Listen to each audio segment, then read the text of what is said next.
Today, I wanted to talk about the customer experience. When we think about security, we're always looking at improving things from a security perspective. But sometimes as security practitioners, we forget about who our customer is.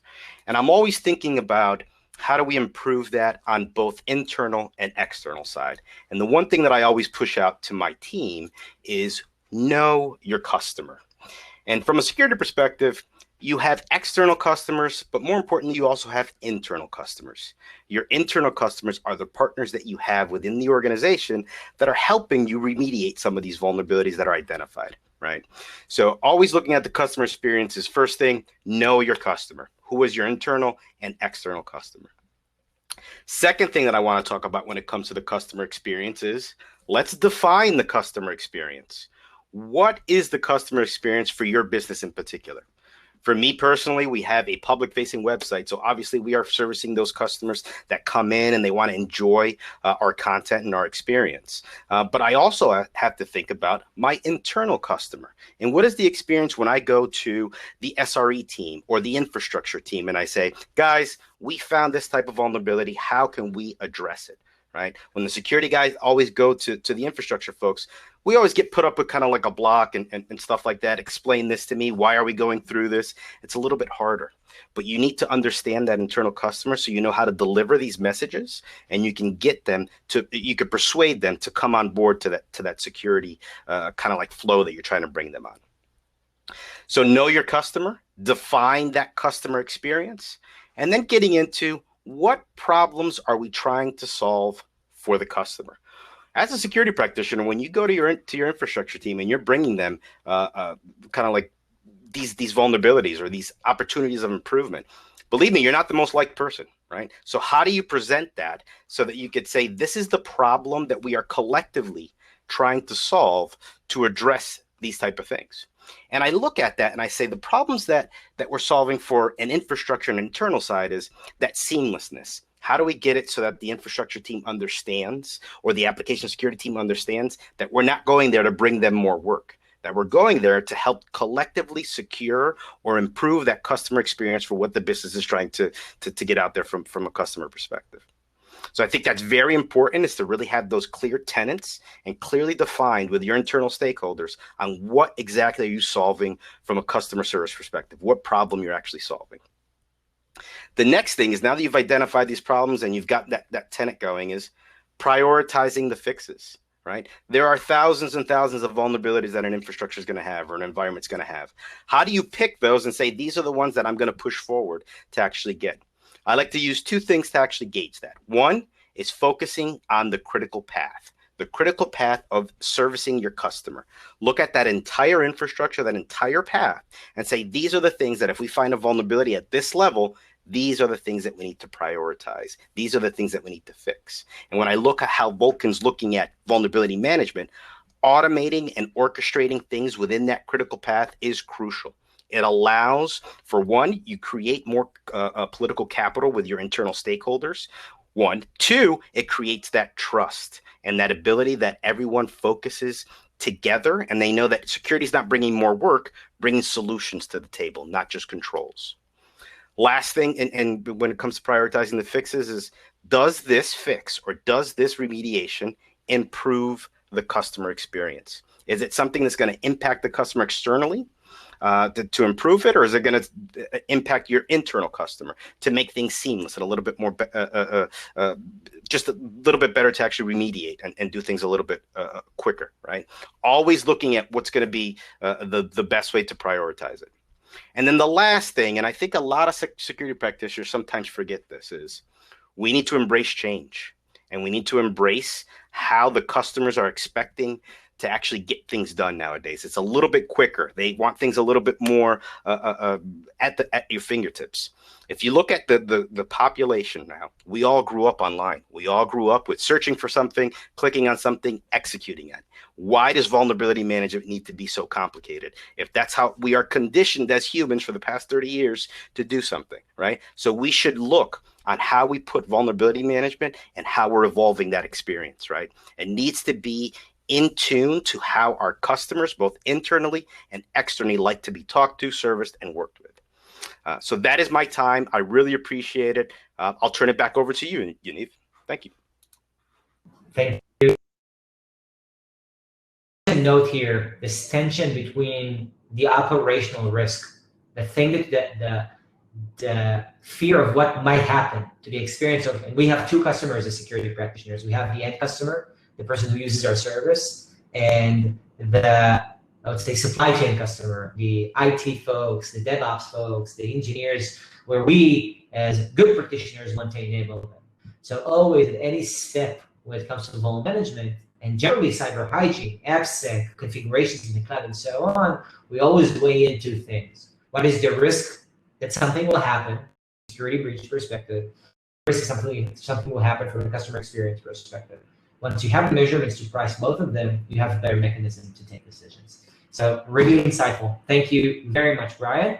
Everyone, without further ado, our next guest, Omer Singer from Snowflake. Omer, the floor is yours. Hi, Yaniv. Thanks, and thanks everyone for joining today. So my name is Omer Singer. I lead security strategy at Snowflake, and I want to tell you about a big change that I'm seeing as I'm talking to many security teams across our different customers. I think this is going to be the biggest change in cybersecurity in the years to come. And that change is the merging of InfoSec with data analytics. It's a very exciting change. I think it's going to affect all of us. And I think it's going to affect all of us because at the end of the day, we all want the same things from our security program. We want to have a lockdown environment. We want to make sure our patches are applied, our configurations are secure. We want to avoid the attacks, but if they happen, we want to detect them quickly. We don't want to have a lot of noise. And if something bad does happen, we want to know what was exposed and hopefully which customers were affected or not affected so that we can retain our customers' trust moving forward. So we all kind of want the same things. But in speaking to different customers, I'm not seeing that the confidence is there, and it's definitely not improved a whole bunch compared to 5 years ago or 10 years ago. And we've had some improvements in certain areas like CIS and MITRE ATT&CK, but then we've also had these new challenges, right? The move to the cloud, the loss of the perimeter, DevOps, everything's speeding up, and now everybody working from home. So we have all these new challenges, and I think on the whole, as an industry, we're not much better off than we were 5 or 10 years ago. And if we compare ourselves to other industries, we can see, for example, the progress that marketing and advertising has made by embracing data analytics, to the point where we think our cell phones are turning on the mics and listening in on us, right? You see these ads and you're like, are these guys listening in on my conversations? Well, they're not. They're just using data very effectively. And it's not just marketing companies, it's even soybean farmers in Idaho using soil sensors combined with tractor readings to point them to where they should be planting their crops and what kind of mix of fertilizers and pesticides is going to yield them the best crops while minimizing impact to the environment. So various industries are embracing data. They're very successful with it. And I think as an industry, we've actually fallen behind. But thankfully, that's changing. And that's the change that I'm seeing, where more and more security practitioners are bringing their expertise in areas like TTPs, threat intelligence, threat modeling, and combining it together with new skills. They're going out and they're learning data analytics skills like ELT, SQL, BI. And by combining these two, they're becoming data heroes, because now they can take everything they learned in data analytics and apply it to the problems that are plaguing cybersecurity and have been with us for so long.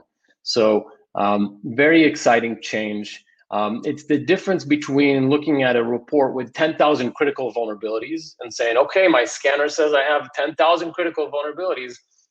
I guess I'm in trouble, to being able to ask questions like, do we have systems that are handling customer data and are publicly facing where the externally accessible services are affected by remotely exploitable vulnerabilities, right? That kind of question is so much more meaningful, so much more actionable.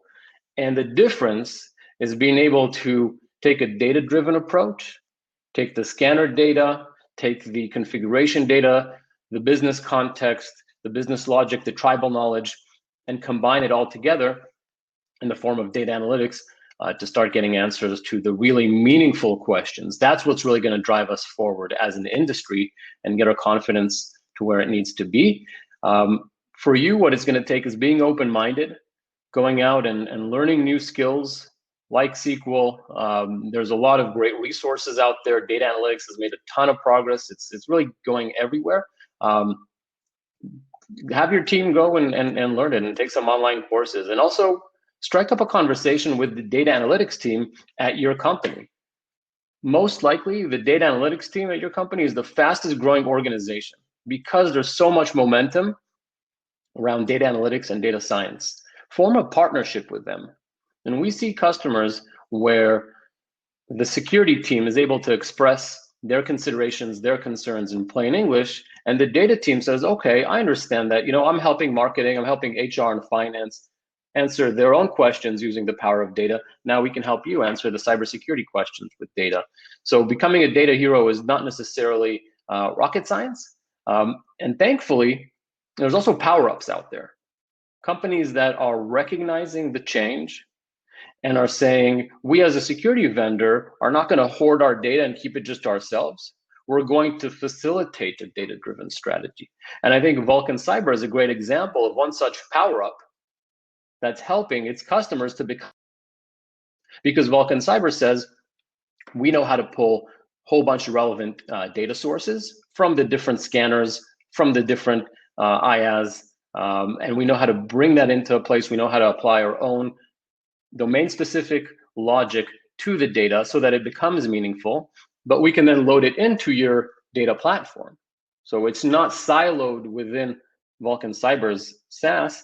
The data can be available in the data platform, where then it could be combined with a whole bunch of other relevant data sets. And what data sets might you want to combine with Vulcan Cyber's data? Well, Vulcan Cyber, they're going to be focused on certain kinds of issues, certain kinds of vulnerabilities. But if you look at the entire proactive security space, you want to see missing security patches compared to insecure configurations in Azure, compared to overly permissive IAM policies in Salesforce and Workday, right? All of those are relevant. You may be tasking the same team to fix all of them, which are more urgent. Only if you build a single source of truth, you combine all these different data sets together with the context, together with the business logic, and start letting the data kind of speak for itself, then you can start having true prioritization, a truly data-driven security program. And by putting some BI on top of it, enable self-service reporting to the different stakeholders, now everybody becomes an analyst. And the security team becomes much less of a bottleneck, and everybody is able to be more effective at their job and do their share of the overall company response security effort. So very exciting trend. I'm seeing it happening, and it's really on each of us to become data heroes and move our industry forward, embrace data analytics. And I want to say thank you to Vulcan Cyber for being a company that's very much in line and kind of at the forefront of this trend. But this is going to be the biggest change in our industry in the coming years. So thank you again for having me on here. And remember, data heroes will save the day. Very much, Omer. I think for the crowd to know, Omer is also one of Vulcan's dearest friends. We're working together for over 2 years, and obviously seeing Snowflake spikes to the skies in the way it did. I can say that Vulcan learned a lot from this approach. Vulnerability management, first and foremost, is a data problem. And as a data problem, we need to use data. We use technology that knows how to face this data problem, technology like Snowflake's. And I think this is maybe a beginning of a new era, not only in security, as Omer said, but also in security, where we first of all take a very strong look at our data, trying to maneuver it and manage it from a visibility standpoint, and take the extra step based on this data to eventually be actionable. So Omer, thank you very much for your presentation. Thank you for joining us. Thank you for having me. Wonderful, everyone. So this is the last part of this hour, and probably the part that I was super excited personally to talk about. As I mentioned in the beginning, what Vulcan is going to do now and I'm going to do now is talk to you about two very exciting product announcements of new fresh releases out of the Vulcan product and engineering team. But before I'll do that, I want to again say thank you to our amazing panel of speakers, Andy Ellis from Akamai, Steve Zalowski from Levi Strauss, Brian Lozada from HBO Max, and Omer Singer from Snowflake. Indeed, inspiring words that helps us eventually focus our understanding on what we should do when it comes to our vulnerability management and AppSec programs. Now, without further ado, for those of you who still doesn't know Vulcan, Vulcan eventually was founded under one underlining goal. We want to get vulnerabilities fixed. We know that in the past 20 years, the majority of focus of the industry was towards finding vulnerabilities in these new type of infrastructures and new types of applications and new types of ways we're delivering the digital experience to our customers. And alongside that, a lot of new and amazing technologies were created, released, and eventually became part of our day-to-day lives, but most of them, if not all of them, focused on finding, visualizing, some of them prioritizing vulnerabilities. What Vulcan is trying to do with every byte that we are writing is moving from the mindset of vulnerability found to moving to the mindset of vulnerability solved. With that, Vulcan had worked very hard in the past 6 months since the beginning of 2020, actually 9 months already. Look how time flies, 10 months when it's crazy as it is out there, to release two very important parts to our platform and to our users. The first one actually relates directly to what Omer said. Vulnerability management is a data problem. And as part of it being a data problem, us as security practitioners are facing the challenge of taking all this data, which is not only vast in scales that are foreign to many different other sides or parts of cybersecurity. We're talking about hundreds of millions of rows in a database to help us analyze our remediation trends, our vulnerability trends, and so on. And eventually being able to take not only this vast amount of data, but also this extremely technical data, security-driven data, and present it in an easy-to-grasp way to the business stakeholders, to our allies on the other side of the field, IT, DevOps, engineering.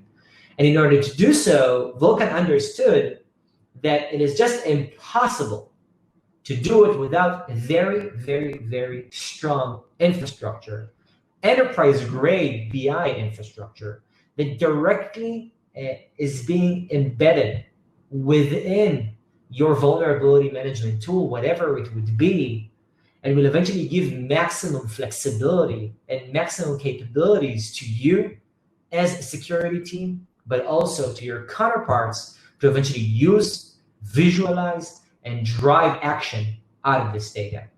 This is why I am extremely excited to announce a new model in the Vulcan platform called Remediation Analytics, which is practically a fully owned BI tool that allows you to either extract data very easily to external data warehouses or use actual data within the Vulcan platform, powered by full-scale enterprise-grade BI with the level of flexibility you're used to with tools like Power BI or Tableau or others, to a point where all the data within Vulcan that is being collected from dozens of connectors across any type of vulnerability, any type of technology, through infrastructure, applications, cloud workflows, containers, into one single set of widgets, visual widgets that allows you to dynamically eventually show, filter, and exemplify the vulnerabilities in your vulnerability data to your stakeholders.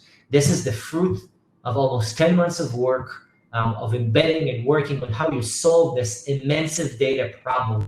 I said eventually goes through hundreds of millions of pieces of data that are aligned into one singular platform. So this is the first, everyone, and extremely and very excited to talk about that. But maybe, eventually in every type of product announcement, there is one that that follows and one that leads.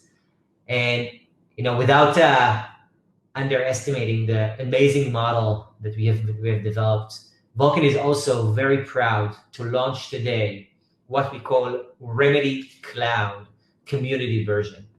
So for those of you who do not know the Vulcan platform is comprised of two very strong technical components. One is the orchestration and analytics framework, the framework that allows us to connect to every tool that takes part in the vulnerability management program, extracts data from it, analyze it, fuse it, and eventually can get conclusions and insights on top of it, and also act through these tools. The other side of the platform is what we call Remedy Cloud. Remedy Cloud is a unique engine that also has one part is eventually the collection part. Remedy Cloud collects data about possible remediation paths in order to answer a very simple question. What are my possible remediation actions to remediate a certain vulnerability? Patches, workarounds, software updates, configuration changes, all in one singular database after it's been correlated, distilled, cleaned, and turned into something actionable like an Ansible script, a Chef script, a Puppet script, or something similar. This data is being collected from over 100 sources, structured and unstructured, and automatically being updated real-time and distilled, so you can just find a certain or search for a certain CVE and get an answer within the platform. The other side is the engine that actually creates the scripts, that knows how to take a certain piece of data around a patch you have to do and eventually turn it into something actionable that your allies on the operational side could use. Both of these, until today, were kept and were preserved to be used only by Vulcan customers. But because we take remediation as our life mission, and we understand that eventually for a greater good, this data could not be kept only within the platform. What we have done is that we have basically took Vulcan Remedy Cloud and launched a community version that you can find right now at www.remedycloud.com, remedy-cloud.com. And once you get into this webpage, what you'll be able to do is just click and put in every CVE and get all of the possible solution. Patches, workarounds, configuration changes, firewall rules, WAF rules, everything we could find to associate to a certain CVE and actually use it to, first of all, apply yourselves if you can, or better communicate with teams outside of security. So instead of going to your engineering teams or to your DevOps teams or to your IT teams and say, I have a very severe CVE, please fix it, you could now come in with a script already written and produced automatically by Remedy Cloud, or with the notion that this is the exact patch you have to deploy to remediate this vulnerability, and discuss this with your counterpart, saving them hours and hours of research on what would be the best remedy for a vulnerability. And the best thing about it, it's open, it's free of charge, and it's for the benefit of the cybersecurity community. And we are very, very, very proud to launch it today. You may find it again at www.remedy-cloud.com or directly through the Vulcan Cyber website, www.vulcan.io, clicking Remedy Cloud at the navigation bar.